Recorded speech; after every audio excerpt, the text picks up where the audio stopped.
Marauders Weekly on NBC North Dakota Sports. Marauders Weekly is your exclusive home to University Marauder athletics all season long. Football, basketball, volleyball, and more. You'll see it right here on Marauders Weekly. Welcome to Marauders Weekly, everyone. Well, while most UMary students were finishing up finals and heading home for winter break, the men's and women's basketball teams were preparing to head up to Minot State to face the Beavers for the second and final time this season. Well, the women's basketball team took the court first, so we are talking to head coach Rick Newman about that game. Coach, as always, thanks for joining me today on Marauders Weekly. Well, last time this was a very close game between you guys and the Beavers, only won by 1, and we talked about the advantage that you have facing a team this close together in the season. The team hasn't changed that much, but for the Beavers, they had Christina Bogue back a little more than they did the first time you played them. So how are you preparing for her presence down in the post? Well, Marissa, you're right. It was a little bit different for us to prepare for Minot State. My staff liked it because, you know, them being all new, every scout is new for Coach Jason Schmitz, and so to have something that fresh in his mind, I think was a benefit to him, and he mentioned that several times. But we looked at a lot of film from early in the year on Chris Bogue, and then obviously we've played against her in the past too, so, you know, maybe I was able to lend a couple of tips on what we could expect from her. You know, probably didn't work very well. She got 17 on us, but, you know, I think we were able to, I guess, formulate a game plan a little bit differently just because she was going to be more of a focal point for them in the post this game. Yeah, well, she's definitely a strong presence down low, so let's take a look at the highlights. UMary up at Minot State. A close game early on. Deandra Denton takes the ball right out of Danny Clark's hands and takes it the other way. The Beavers only down 1 at this point. They then take a 7-point lead shortly after, but Hannah Larson gets the ball in the paint, backs her girl down, and hits the turnaround J to make it 12-7. The Beavers still have the lead after a Haley Hibbs 3. Brittany Dietz robs the Beavers and takes it up the court. She stops up top and hits a cutting Danny Williams, who would tie it up at 12 on that one and draw the foul. Coach, Danny shot 100% from the field 3 and the foul line in the first half. Plus she had 3 boards and an assist. What did you see from her in the first half against Minot State? Well, in all honesty, Marissa, I saw Danny continue what she's been doing well for us the last few games, and that's given us a spark off the bench and looking to score the ball. Well, Danny, a very big game for her. She would finish with 11 points in this one in the Marauders. After this one, in transition, and Rachel Weir also having a great couple of games lately, she would bring it up court and find a fast-flying Brittany Dietz for 2. Marauders would have the lead with 4 minutes left in the first half, but Chris Bogue, as we talked about, big presence down low. She gets the ball in, gets the layup to pull the Beavers within 3. They would then go on a run. A jumper from Katie Hardy just inside the 3 makes it 32-31. UMary still in the lead, but the Beavers will go into the half up 37-34. In the second, it's Brittany Dietz.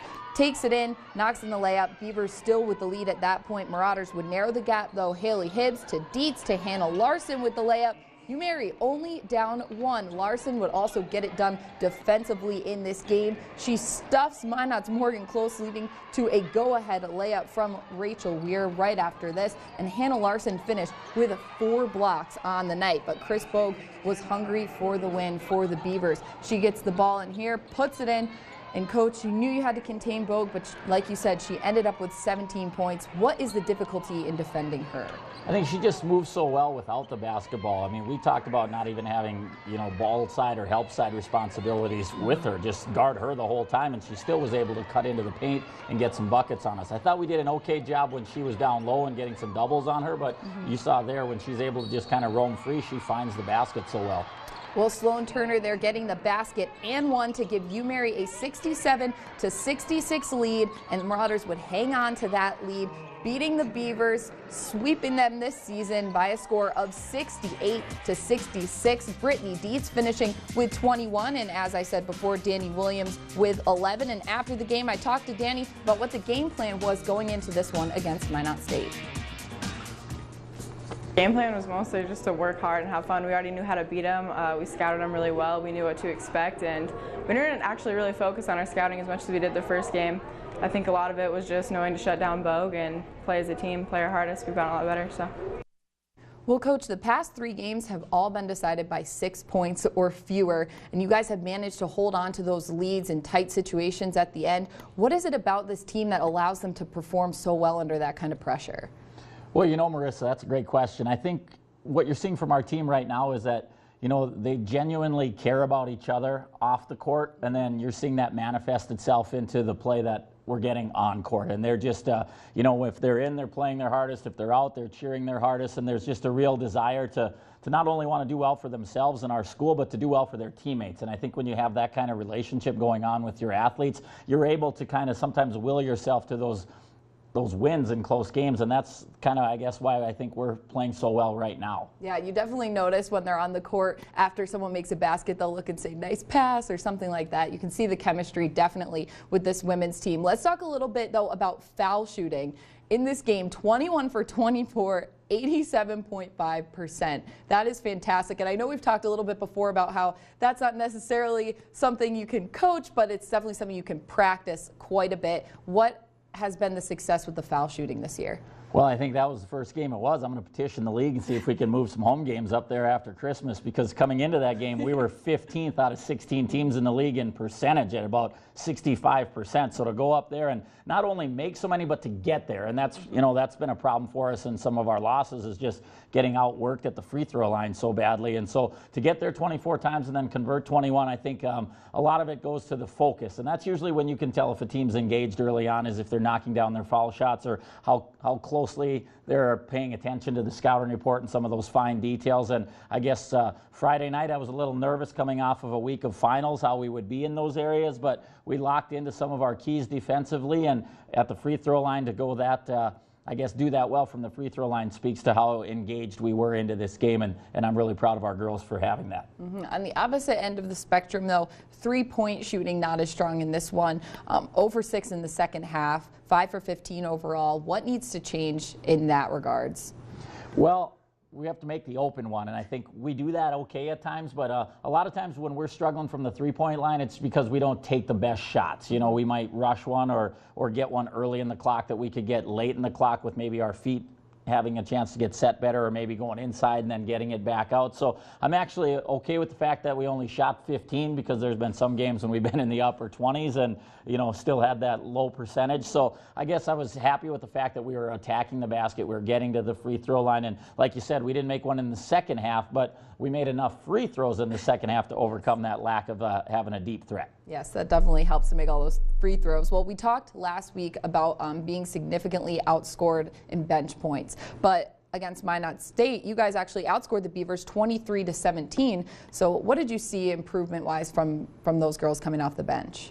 I think our bench was just, like I said, more ready to go and understand kind of where they could pick their spots to try to score. And I mean, you saw Danny had 11 in the first half, and great coaching. We didn't get her a point in the second half, so didn't run enough plays for her. But, Gabby Wilkinson came in the second half and gave us 8 points and really did a great job at the point for us. And Rachel Weir continued a stretch that you talked about of really good, solid basketball. I'm glad you had that highlighted, that Euro step to her reverse layup, because that was a 3-on-1, and I kept thinking she was going to kick it to Danny Clark for a 3, and when she kind of put that move on, I kind of closed my eyes for a second, but the ball fell on the bottom of the hoop. So we just got good contributions from everyone that came into that game, and again, you're going to need that on nights, and I think we had 4 or 5 girls in double figures, and to do that, I think it just makes your team that much more difficult to guard. And Britt still gets 21, but they were on a low number of shots, and you had other people chipping in, and that just makes us more difficult to prepare for. Absolutely. And now going into the winter break, going into 2015 on a 3-game win streak, how is the team feeling right now? Obviously going into the winter break on a high.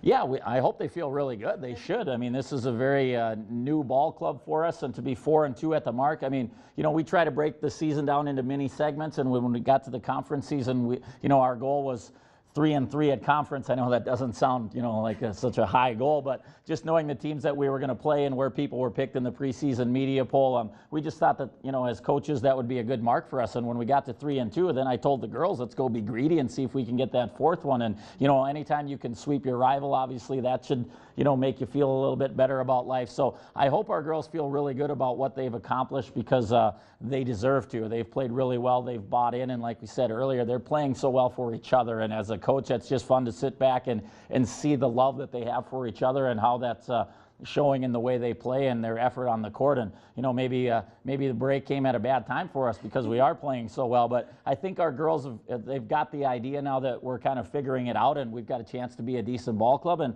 I hope that they realize what we can do after break as well. So I'm confident that they'll find their way to the gym a few times here, not only around the Christmas present openings that they'll do. Hopefully they will, and keep up that great chemistry they've had. Well, as Coach said, going into 2015, the women are now 4-2 in the Northern Sun, 6-6 overall. And talking a little bit about that chemistry, we'll see more from them off the court later on in Marauders Weekly with some community service that they did this week during the holiday season. Well, Coach, thank you so much for joining me today. And coming up, we will see how the men's basketball team fared against Minot State, facing them in their last game before the new year. Don't go anywhere.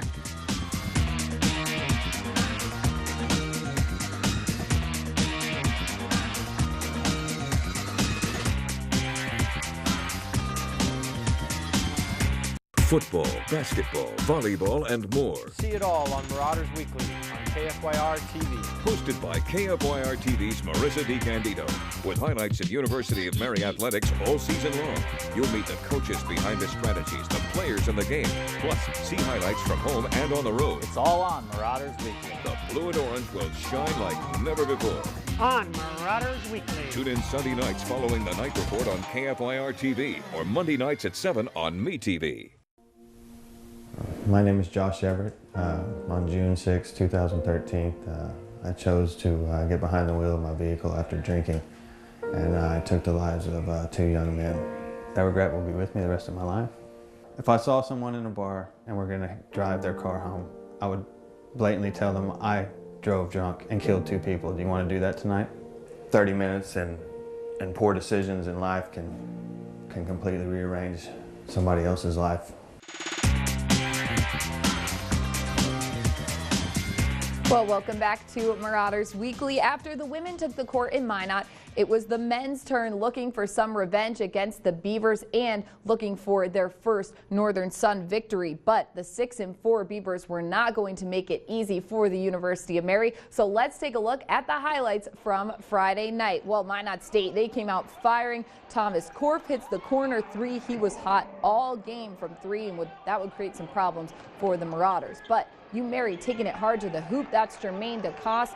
He gets 2. The Beavers still up 12-9 though, and after that, DeCoste kicks it out to DeMonte Henry for the 3. Henry finished with 7. Mary pulls within 2. Beavers in transition though, and here's Korf again. He finished with 21, 18 of which came from beyond the arc. The Marauders take the lead, and Q Edwards extends it when he takes it to the hole, gets the basket and 1. He would miss the free throw, but Mary still up 25-21. But Michael Palo for the Beavers hits the 3 to tie it up 27 all. Brian Jefferson gets the ball down low for Mary, posting up, takes it in for the reverse layup, and that would give the Marauders a 4-point lead. Then 2 possessions later, it's Jacob Velasco. You don't want to give him this short corner because he's going to hit it every time. 33-31, Marauders take the lead, but they'd be down 40-37 at the half, and that's when the Beavers would start to heat up in the second. Everett Robinson hitting the 3 to give the Beavers a 9-point lead, but Alex Anderson coming off the bench for Mary, he'd provide that spark. Hits a 3 to make it 56-47, and then on the next possession, Anderson once again hits another ball from behind the arc, and that pulls Mary within 6. The Marauders are hanging in. Chris Mason takes it into the middle and knocks one down to cut the Beaver lead to 5. Minot State would go up 10, but the Marauders would chip away at that once again. Q Edwards gets the steal, goes hard to the hoop, and once again, Marauders only down 5. But that would be the closest Mary would get in the second half. Michael Palo with another clutch 3 to make it 72-64, and then Korf, he was just drilling them all game, 75-66 at this point, and the Marauders unable to make a comeback. They fall by a score of 93-88. Q Edwards had a career-high 20 points. Chris Mason finishing with 19. And some game notes from this one. The Marauders reached the bonus midway through the second half. And if you remember, that was a problem for UMary last week, where they reached the bonus with about 8 minutes to go in the game. So giving the Beavers a lot of chances at the foul line in the second half in this game. But an improvement for the Marauders. They took 31 foul shots themselves, going harder to the basket and not settling for the outside shots like we've seen them do in a couple games in the past. Unfortunately, UMary outscored in the paint 26-16, and so the Med head into 2015 0-6 in the Northern Sun. Well, the basketball teams, they weren't the only ones facing Minot State this week. The wrestling team was also looking for some revenge against the Beavers after a 31-12 loss at Minot last week. Now, the Marauders were hosting the Beavers in their Santa Claus duel in the second. Alec Lindsay, he scores a pair of near fall points in his 133-pound match against Minot's Tanner Chrysler. The Marauders had won 2 straight, but then Cody Haugen just dominates Mary's Miguel Rivera, pinning him in the 149-pound match. Minot would lead 12-6 at that point, but then it's Marauder captain, sophomore Paul Michelson. He gets 2 points for a takedown, and then he'd win the match at 157 pounds. Marauders captured their first lead after a pin from freshman Kyle Schultz, and then UMary's John DeVito gets a takedown, winning this match by a major decision, a score of 18-5 to give the Marauders the lead for good. They would hang on to it and beat Minot State, getting their revenge, a score of 23-17. That's the Marauders' first dual win of the year. And coming up, we have freshman Kyle Schultz in studio to talk a little bit about his pin that really turned the tide of the match and talk about the Marauders' first dual win. So stay tuned for that.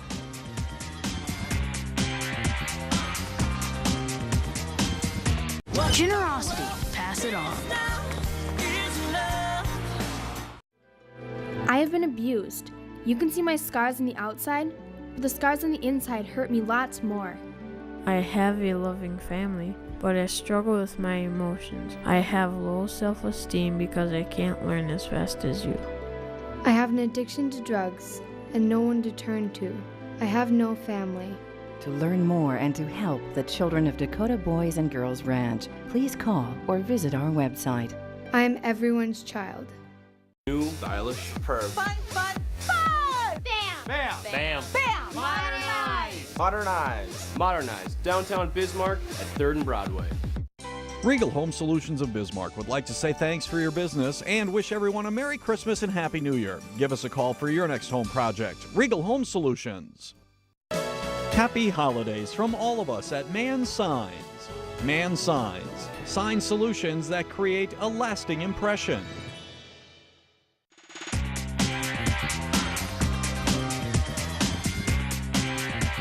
Welcome back to Marauders Weekly, everybody. Well, as I said before the break, the UMary wrestling team picked up its first dual win this week against Minot State, and a big part of that was a pin in the 174-pound match by freshman Kyle Schultz. So Kyle joining us now on Marauders Weekly. Thanks so much for coming on during your winter break. Yep, you betcha. It. Well, Kyle, obviously the entire team looking for some revenge against Minot State, but you specifically, it was also a rematch for you from the previous meeting where you lost 15-10. So what was your approach to beating your opponent, John Wilson, this time around? Well, me and Coach Aho looked at film on Monday and decided that our best chance was to wear them out and eventually get our position in the third and go after the pin then.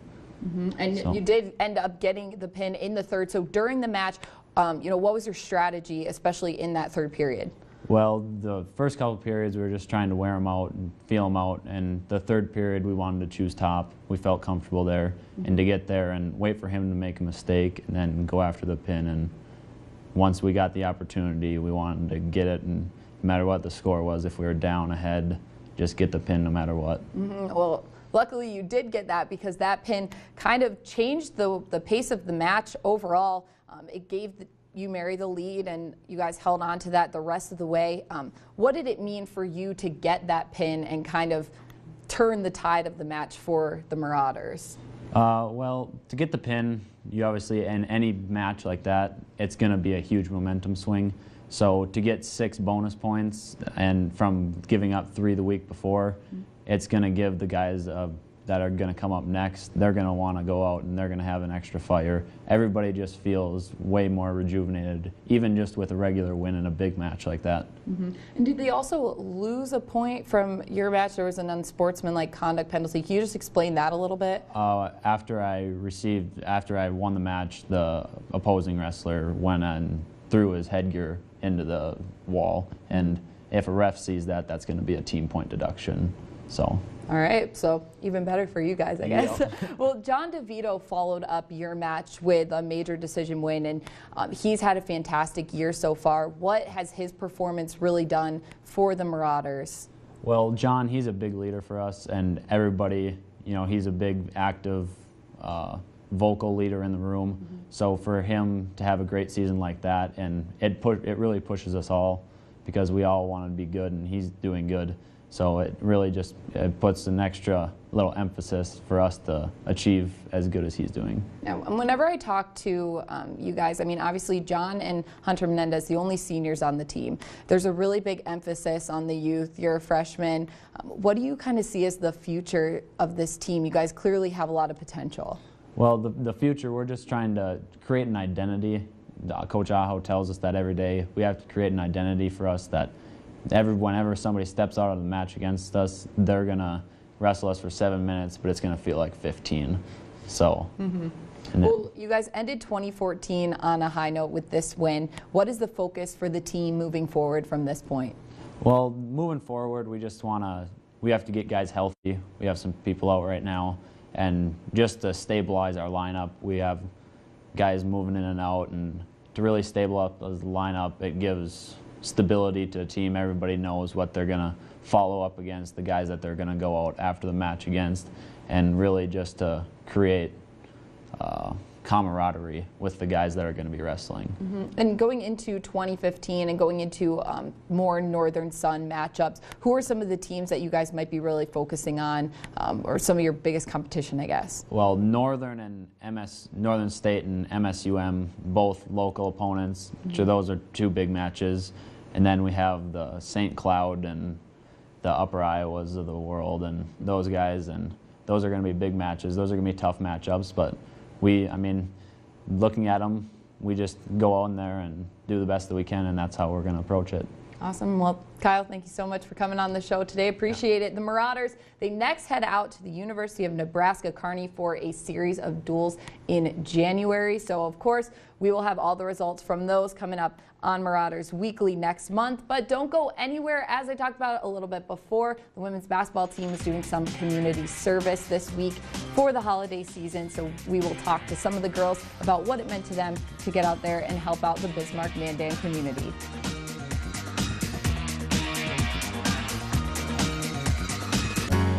Baby, tell me where